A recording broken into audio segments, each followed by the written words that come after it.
선하님의 고요히 감사요. 성도를 성전 삼는 교회, 초대교회를 모델 삼는 교회, 물질을 하늘에 쌓아두는 교회. 이 시간에는 미러키 세계명교회를 담임하시는 김우창 목사님의 말씀입니다. 은혜의 시간 되시길 바랍니다.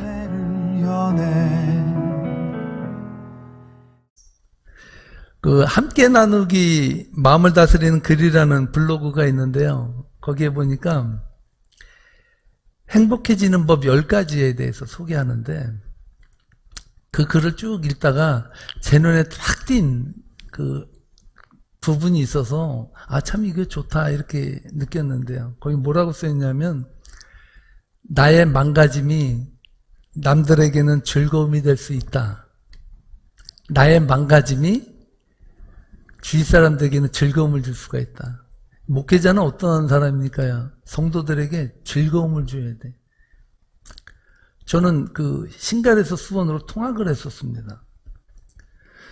근데 한 무더운 여름날 친구가 저 광교 풀장 오픈했는데 거기 내가 개구멍 들어가는 루트를 한다 그러더라고요. 제 친구들은 다 수원에 사니까 집에 가서 수영복을 다 가지고 왔는데 저는 갈 수가 없잖아요. 근데 제가 어떤 용기인지 모르겠어요. 친구 따라서 광교 산으로 올라갔습니다. 산에서 그 수영장이 그 밑으로 쭉 내려가면 이제 뒤 문이 있는데 거기로 이제 들어가는 거예요. 그 친구들이랑 산에다가 옷을 벗어놓고 저는 어떻게 했을까요? 수영복이 있었어요? 없었어요? 없었어요.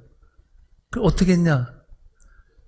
지금 생각해도 제가 이게 무슨 용기인지 모르겠는데 신 팬티를 입고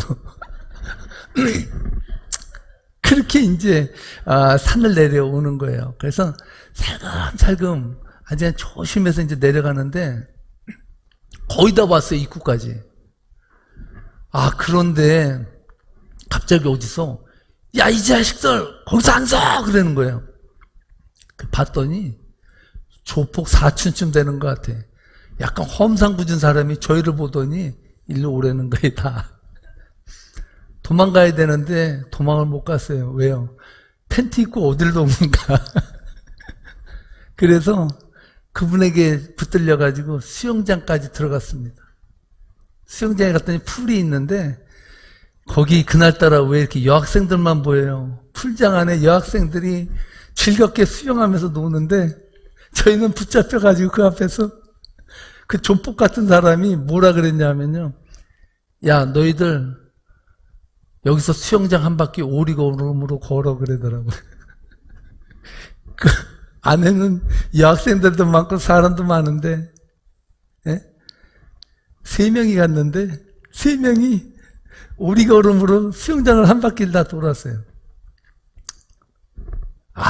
얼마나 지금 생각하면 창피합니까? 저는 이 추억이 너무나도 아름답지 못해서 기억에서 지웠습니다. 제가 지금 생각해보면 저에게 어떻게 그런 용기가 있었을까? 제가 좀 약간 그런 걸 못하거든요. 근데 그러한 일을 했다라는 거에 대해서 참 감회가 새롭습니다.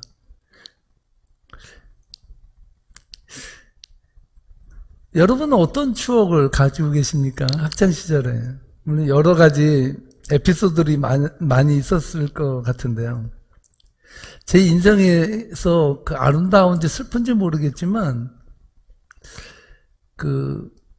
삶을 살아가면서 옛날을 추억한다라는 것은 아름다운 거예요.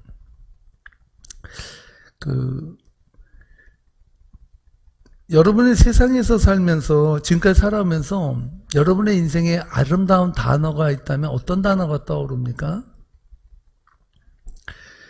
가끔은 격하게 외로워야 한다라는 책을 쓴 김정훈이라는 그 문화심리학자가 이렇게 말하더라고요. 이 세상에서 가장 아름다운 단어는 2가지가 있는데 첫째는 어머니라는 단어고 두 번째는 그리움이라는 단어래요. 참 일리가 있다고 생각했습니다. 특별히 이 그리움이라는 단어가 우리에게 울림을 주는 것은요, 이 인간의 예술적인 영감의 원천이 이 그리움에서 나온다는 거예요. 인간이 끊임없이 무언가를 그리워하고 추억하는 그것을 통해서 문학과 이런 예술이 거기서 나왔다는 거예요. 가만히 생각해 보니까요, 우리가 부르는 노래의 많은 부분들이 이 그리움을 소재로 하죠. 그리고 또 어떤 글을 봐도 그리움이 많이 표현하고요. 또 예술 그림을 봐도 이 그리움을 많이 표현하는 예술 작품들을 우리가 보게 됩니다. 그런데 이 김정은 교수가 뭘 말하냐면요, 글이나 그림이나 그리움이라는 것은 한 어원에서 나왔다는 거예요. 그러니까 다르지 않다라는 거예요. 글이나 그림이나 그리움은 어떤 하나의 형상을 이룬다라는 것이라고 말하고 있거든요. 그것은 어디서 나오냐면요, 어원이 긁다예요. 긁는 거 있죠. 긁는 거. 거기서 나왔다고 하는데요. 글이라는 것은요, 펜대를 가지고 종이 위에 긁는 거예요. 그래서 글이거든요. 그림은 뭐냐? 그림은 도화지에 어떤 이미지나 형상을 긁는 거예요. 그게 그리움이에요. 그리움입니다. 그럼 그리움은 뭐겠습니까? 그리움은 마음에 긁는 거예요. 추억하는 것을 새기는 거. 그것이 그리움이라는 거예요. 일리가 있지 않습니까? 그래서 이 그리움을 갖고 산다는 것은요, 우리가 추억을 갖고 산다고 표현할 수 있는데, 오스트리아가 낳은 그 시인이자 작가인 라이너 마리아 릴케, 여러분 학창시절에 라이너 마리아 릴케의 그런 시를 많이 여러분도 접했을 거예요. 그가 뭐라고 말했냐면요, 이렇게 말했어요. 추억을 살리기 위해서 사람은 나이를 먹지 않으면 안 된다, 이렇게 말했습니다. 추억을 살리기 위해서 사람은 나이를 먹지 않으면 안 된다는 거예요. 그러면 왜 나이를 먹는 겁니까? 추억을 살리기 위해서 나이를 먹어간다는 거예요. 같은 표현을 해도요, 나이를 먹어가면 추억을 먹고 살아, 이렇게 말하는 것보다 추억을 살리기 위해서는 나이를 먹어가야 돼, 이렇게 말하면 나이 들미라는 것이 아름답구나라고 표현할 수 있지 않겠습니까? 그래서 추억과 그리움은 우리의 인생을 진실되게 만들고 감동하게 만든다는 거예요. 제가 오늘 본문을 읽으면서 오늘 본문이 제 눈에 머문 이유는요, 나오미의 마음속을 제가 들어갔다 나온 것 같은 느낌이 들었거든요. 오늘 본문을 보면요, 나오미의 마음속에 떠오르는 형상이 있는데, 그것은 뭐냐면 추억하고 그리워하는 마음이에요.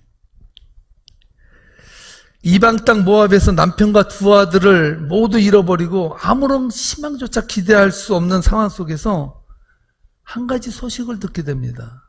오늘 그 소식이 오늘 본문이거든요. 한번 본문 말씀 다 함께 읽어보도록 하겠습니다.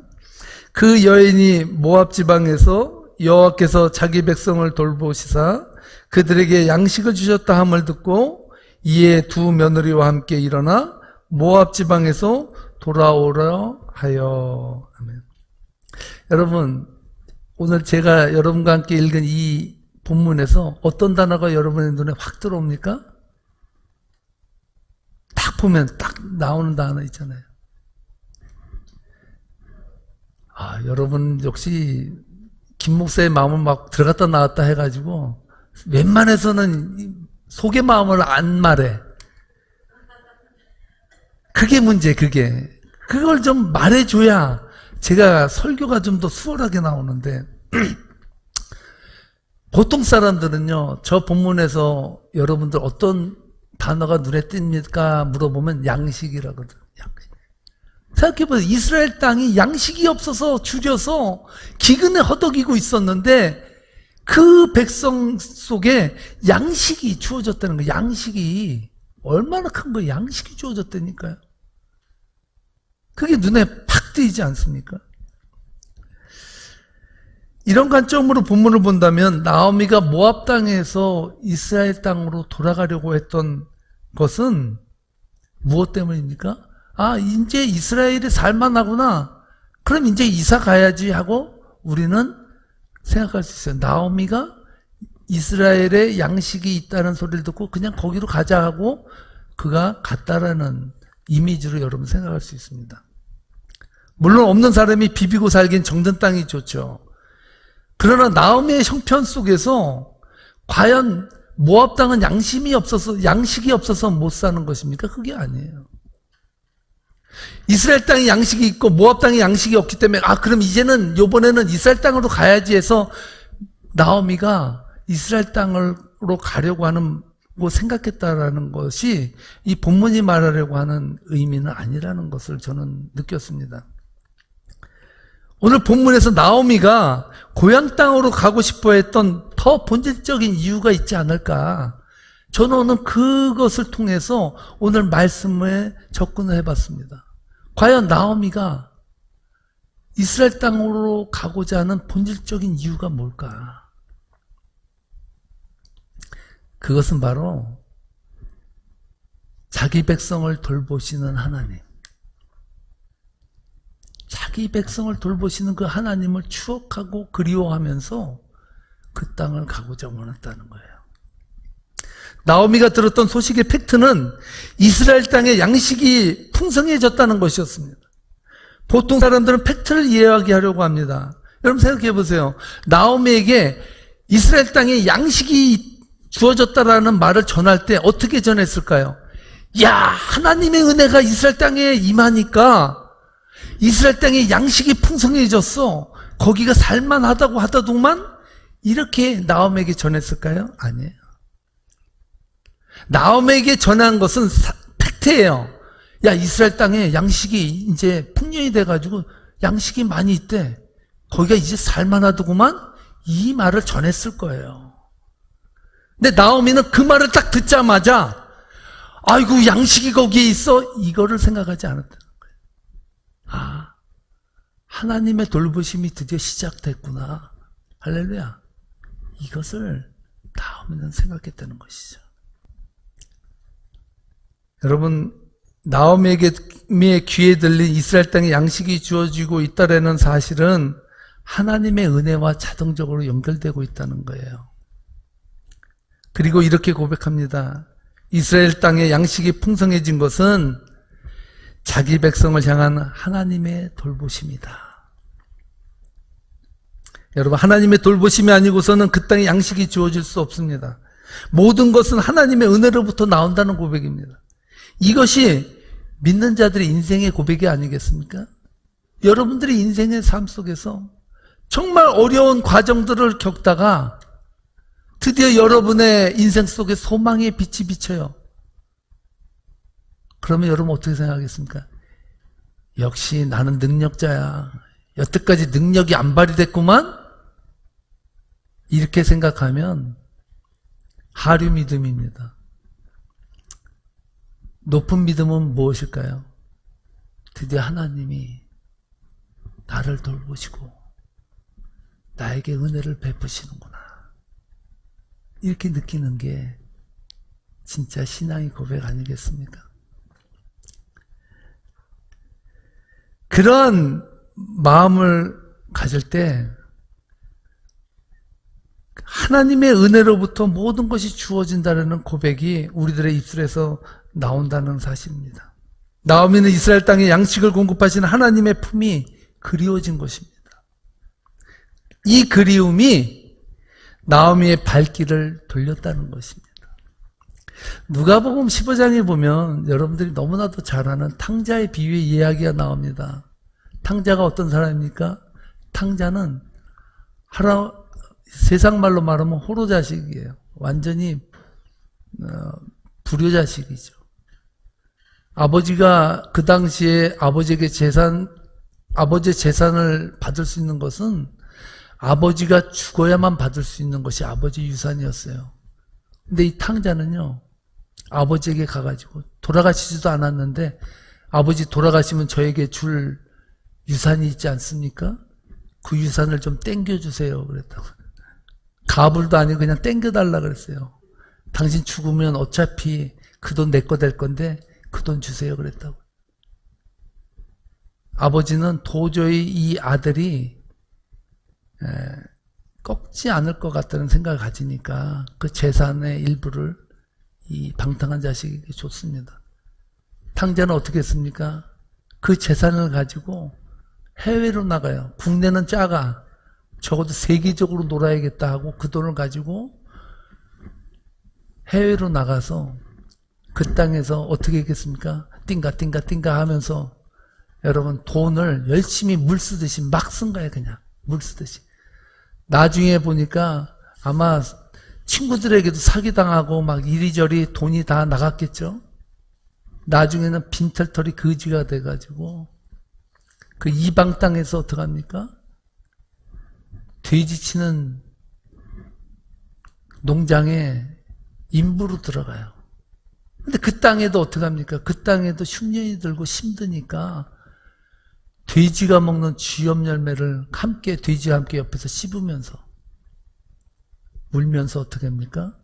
내 아버지의 집에는 양식이 풍성한데 아버지는 나를 이렇게 많이 돌보셨는데 아버지는 날 사랑해 줬는데 아버지가 그리워지기 시작한 겁니다. 그래서 탕자는 아버지께 돌아가려고 작정을 해요.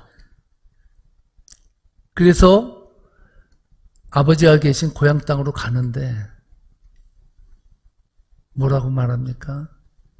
이미 아들이 저 멀리서 오는데 아들인 줄 알고 동구 밖에서 걸어오는 그 아들을 향해서 아버지가 내 아들아 하면서 달려왔다는 거예요.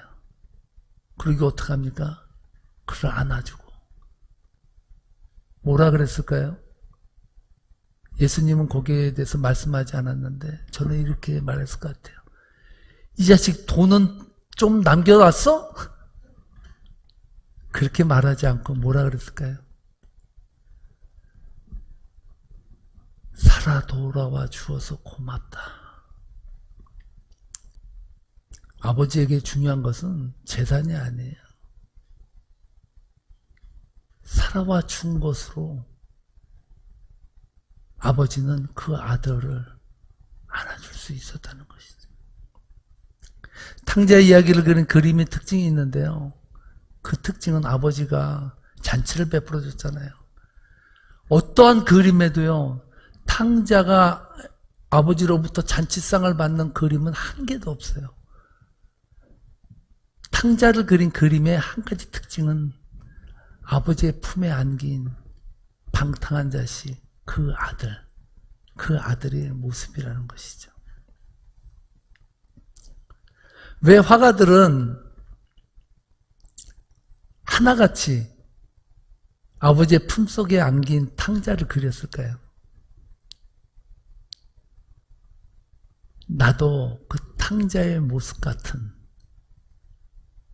그러한 세상을 살면서 방탕하며 때로는 이리저리 방황하며 하나님을 등지고 이 세상에 자기가 잘났다고 생각하며 살아왔던 그 모든 날들을 뒤로 접고 아버지의 품 안에 안기는 것이 진짜 행복이구나. 이것을 느꼈다는 것 아니겠습니까? 오늘 누가복음 15장 20절에 보면요. 탕자의 아버지가 탕자를 만난 그 대목을 이렇게 말합니다. 이에 일어나서 아버지께로 돌아가니라. 아직도 거리가 먼데 아버지가 그를 보고 측은히 여겨 달려가 목을 안고 입을 맞추니. 여러분, 떠돌이 생활했던 탕자에게 시세 시간은 있었겠어요? 얼마나 냄새나겠어요? 그 냄새나고 더러운 그 아버지를 등지고 도망갔던 그 아들을 얼싸안고 끼안고 입맞춤해준 그 아버지가 하나님이시다 라는 것을 예수님은 말씀해 주고 싶지 않았을까요? 여러분, 집 나간 탕자의 예화를 통해서 예수님은 아들의 만행을 고발하고 아버지를 거역한 아들의 만행의 결과가 어떠한 것인지를 보여주기 위해서 탕자의 이야기를 하신 것이 아니라 탕자가 아버지의 품을 떠나 도망갔던 그날부터 아버지는 탕자를 기다리고 계셨다는 것. 우리 하나님은 우리가 방탕한 길에 접어들고 세상으로 접어들고 세상을 향해서 나갔을 때 그때부터 탕자가 돌아올 때까지 계속해서 하나님은 기다리고 계신다는 것을 예수님은 표현하고 싶었다는 것입니다. 나오미는 지금 양식을 주시며 이스라엘 백성들을 돌보시는 하나님의 품으로 돌아가려고 합니다. 결국 자신이 돌아갈 길이 바로 하나님의 품이었기 때문입니다. 사랑하는 성도 여러분, 여러분도 그 품이 그립지 않습니까? 세상은 여러분을 위로해 줄 수 없어도 하나님은 여러분들을 품에 안고 살아와 주어서 고맙다. 이 메시지를 우리들에게 전하지 않겠습니까? 나오미는 이스라엘 땅에 양식이 풍성해졌다는 것에 마음이 움직인 것이 아니라 이스라엘 백성들을 돌보시기 위해서 양식을 그들에게 주시는 하나님, 그 하나님을 추억하며 그리워했기 때문에 그는 돌아갈 수 있었다는 사실입니다. 여러분, 우리 인생에 돌아갈 수 있는 곳이 있다라는 것은 축복입니다. 돌아갈 수 없는 인생은 나그네라 그럽니다. 나그네는 정처 없이 돌아갈 데가 없어요. 그러니까 부평초처럼 여기저기 또 돌아다니면서 그냥 험하게 세상을 살다 갑니다. 그런 사람을 나그네 인생이라고 합니다. 순례자의 인생은 돌아갈 곳이 있는 거예요. 비록 이 땅에서 어렵고 힘들고 때론 눈물 나고 이해할 수 없는 많은 문제들을 우리가 겪지만 우리의 순례의 길은 끝날 날이 있다는 거예요. 아버지께 돌아갈 날이 있습니다. 그 선한 힘이 지금까지 미러키 새계명교회를 담임하시는 김우창 목사님의 말씀이었습니다.